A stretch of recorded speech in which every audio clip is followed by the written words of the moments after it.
everyone, this is Kathy Salisbury, the director of the Ambler Arboretum of Temple University, and I am partnering up with EarthFest Presents to talk to you a little bit about another invasive plant species. And here we have garlic mustard. And garlic mustard sounds like it might be edible, right? Garlic and mustard, like it's some kind of food.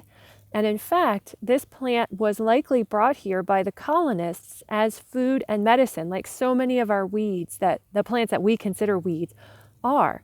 And so, I want to share with you, this is not native to our ecosystem, and so it doesn't have any checks and balances. It doesn't have any natural predators here to control it. And in fact, it actually changes an ecosystem as it grows, so that one plant puts out chemicals that inhibit other plants from growing except its own kind. And eventually, as you can see here is going on in my yard, garlic mustard just starts to take over. And we don't want that, because what should be growing here are spring wildflowers, things like bloodroot and Virginia bluebells and spring beauties. And those kinds of plants should be in this area. You can see, you might be able to see there's some May-apples that are doing okay here. Those are wildflowers. But for the most part, if you look, it's all garlic mustard. And so we'd like you to get to know garlic mustard and be able to positively identify it. So we'll start here. And you can see these 4-petaled white flowers here. And those are a good identifier. They are in clusters at the tops of the stems. And then notice the leaves. They're serrated leaves. They have deep serrations here.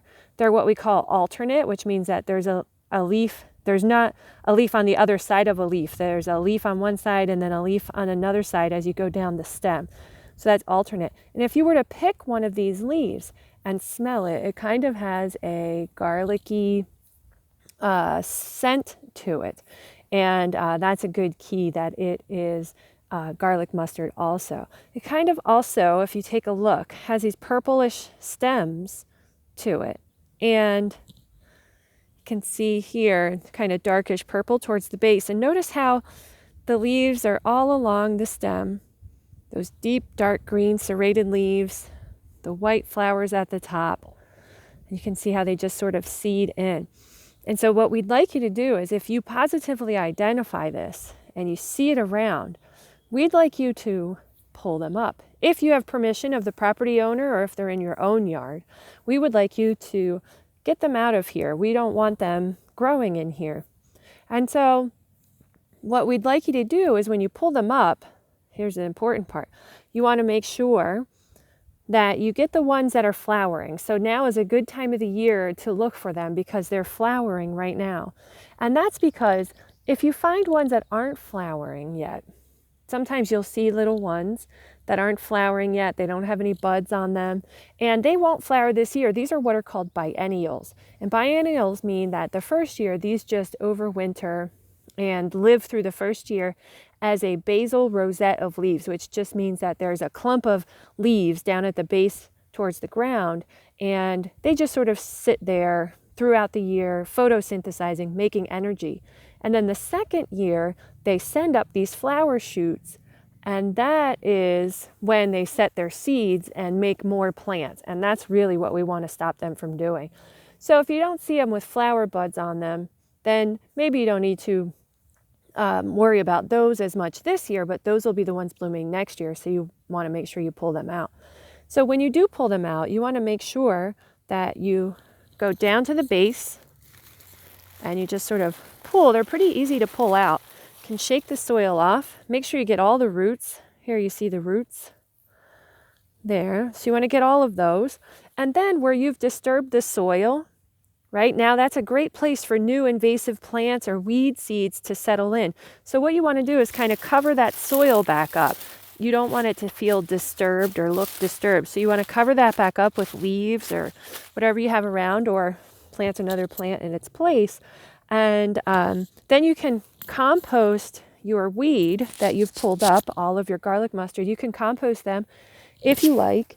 They as long as they haven't set seed yet, as long as they haven't made seeds yet, they're fine in your compost pile. They'll just decompose and help make compost.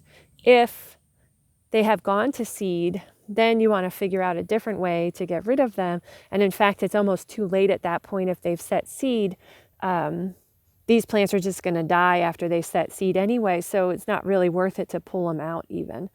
What they have found, though, also, we talked about invasive plants with the lesser celandine and how they change an ecosystem. So these plants have been found to actually change the chemical makeup of soil in a forest, inhibiting other native plants from growing. And in Virginia, they've even found that a native butterfly is in decline, and they think that it's because this plant is so prevalent and the chemical in the plant actually inhibits butterfly eggs from hatching or succeeding. So they can do a lot of damage.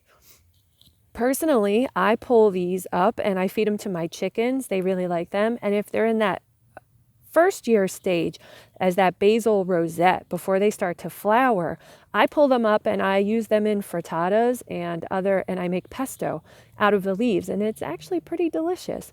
So I want you to go and take a look around, see if you can find garlic mustard, get to know this plant really well, and if you have permission of the property owners, or if you see it around your own property, I encourage you to take it out, dispose of it responsibly, however that works for you, and help us help the forests and the meadows and all the other natural spaces around us, and help us help the wildflowers thrive.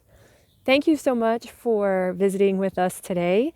Again, I'm Kathy Salisbury, the director of the Ambler Arboretum of Temple University, and I'm here with EarthFest Presents, walking you through how to identify garlic mustard, what to do with it, and what to do with it once you find it. We really hope to see you on the trails soon. Take care.